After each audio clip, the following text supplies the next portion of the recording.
तत्वज्ञ ज्योतिर्विद आनंद पिंपळकर रामकृष्ण आहे. गेल्या काही भागांपासून आपण सार्थ ज्ञानेश्वरीचे अध्याय पाहिले.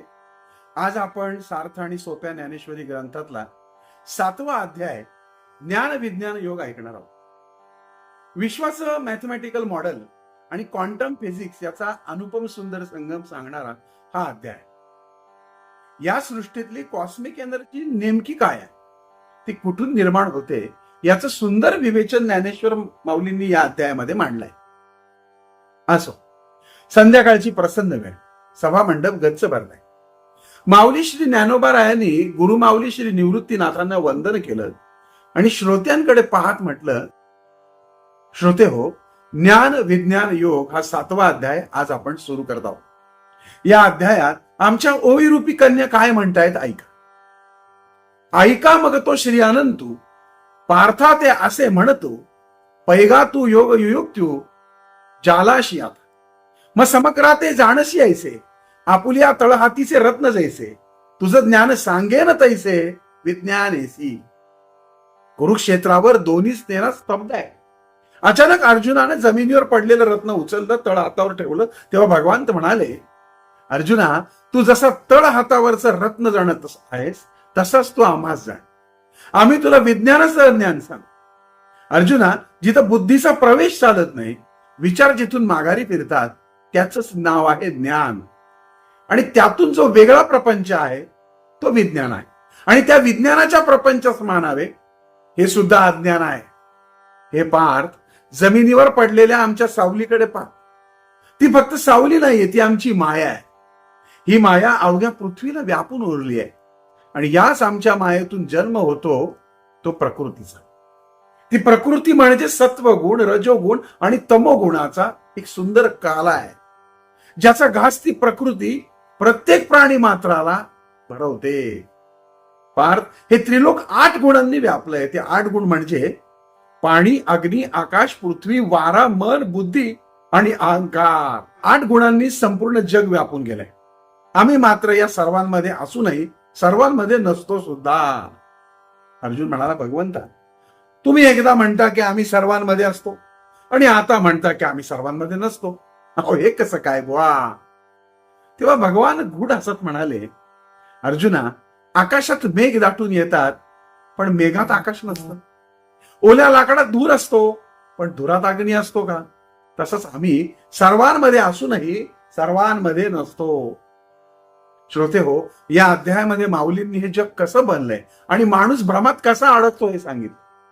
या अध्यायात माऊलींनी 700 वर्षापूर्वी मायेचा उल्लेख केलाय. ती माया आताच्या काळात जर आपण बघितली तर हा सोशल मीडियावरचा अल्गोरिदम म्हणायला हवा. तुम्ही पहा ना, एखादी गोष्ट तुम्ही जेव्हा मोबाईलवर बघता, तुम्ही ज्ञानेश्वरी बघताय आणि स्क्रोल करत राहता, पुढे ढकलत बघतच राहता, अशा वेळेस तुम्हाला वेळेचं भान राहत नाही. काय आहे ही मायाच आहे. अहो, रात्री 2-2 वाजेपर्यंत चालू असत. या माया जाळामध्ये आपण अडकून पडलेलो, म्हणून तर त्याला इंटरनेटला जाळच म्हटलेलं आहे, जाळ म्हटलेलं आहे. इथं फक्त मायाचं स्वरूप बदललेलं दिसेल. ही माया तात्पुरती आहे, ज्यात आपण आपला जीव गुंतो, सुख शोधत बसतो. पण खरं सांगू का, आजच्या काळात जर माऊली असते ना, तर म्हटले असते की मायेच्या स्क्रीनवरनं नजर आठवा आणि त्यामागच्या खऱ्या निर्मात्याला ओळखा.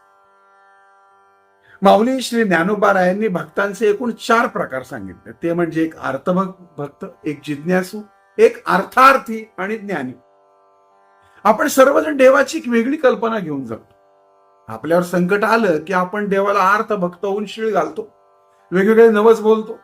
तू देवा माझं हे काम कर, तू माझी इच्छा पूर्ण कर, मी तुला 11 नारळाचं तोरण वाहीन, तुला पेढे वाटेन.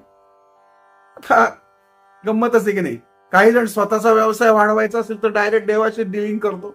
देवाला पार्टनरशिप करतात, देवांबरोबर पार्टनरशिप करतात. माझा बिझनेस वाढू दे, तुला इतके टक्के देतो, तुला सोन्याचा हार देतो. काय डायरेक्ट देवाची डिलिंग.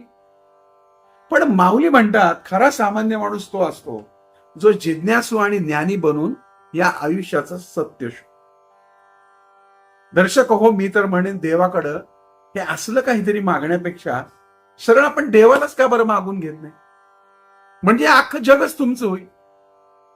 खरं तर आजच्या तरुण पिढीने केवळ अर्थ किंवा अर्थार्थी बनून देवाकडे काही मागण्यापेक्षा आणि रड गाणं गाण्यापेक्षा जिज्ञासू बनायला हवं. हे आयुष्य म्हणजे एक शोधयात्रा आहे. यामध्ये या सुखदुःखाच्या लाटा उसळणार हे गृहीत धरूनच जर चालत राहिलात तर दुःखाची वादळं आपोआपच मागं विरून जाते. त्यामुळे अपयशाचं दुःख पण आपोआप पचवता येईल. आणि हे सगळं तुम्हाला जमलं ना की त्यातूनच जगण्याची एक वेगळी ऊर्जा निर्माण होते. ज्ञानेश्वरी ग्रंथातून आपल्याला एक गोष्ट समजते, जगामध्ये जे काही बदल घडत आहेत, तुम्ही आताच्या काळात त्याला ट्रेंड म्हणा, कोणी फॅशन म्हणेल, आपल्या जीवनात येणारं सुखदुःख म्हणा, हा सर्व त्या मायेचा खेळ. आणि आपण सगळेजण त्या खेळातल्या, त्या मायेच्या खेळातली विविध प्रकारची पात्र आहोत.